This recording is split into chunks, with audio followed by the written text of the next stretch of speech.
The grip on the returner serve will vary. It all depends on the server's abilities. If the server has a big bomb, if he has the heater, go with a Continental grip. With that grip, there's no change required. How do we find the Continental grip? Let's go to our racket handle. Remember, all racket handles are octagonal or 8-sided. We're going to give those sides numbers. Starting on top, we've got number 1. Small bevel here is number 2. Number 3 is the side panel. 4 is the small bevel underneath, and 5's on the bottom. Now, same thing for a lefty going the other way. 1's on top, we got 3 on the side, 5's on the bottom. Now we're going to take an X and we're going to put that on the index knuckle on the inside of the hand, and an X on the heel of the hand. Now we take those two X's and place them on number 2. That's our Continental grip. So I put those X's on number 2 and I've got a Continental grip. Now this is good against somebody who has the big serve. There's no change required.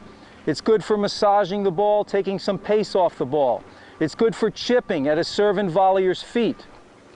Also remember, when you're up against someone that has a big heater of a serve, choke up on the handle. Don't hold the handle down so low. Choke up 2 or 3 inches, and that'll make the racket easier to maneuver and to get into position.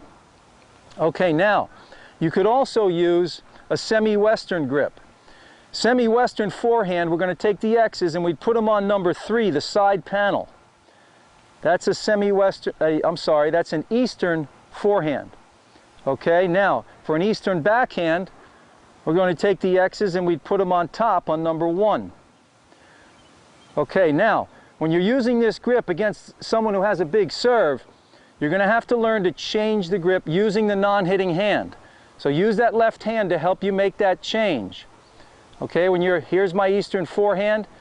Now if the ball comes to my backhand, this hand, my left hand, is going to turn in, and my hitting hand's going to turn in, and I've got my Eastern backhand grip. But that's going to require some practice to do that quickly against somebody that has a big serve.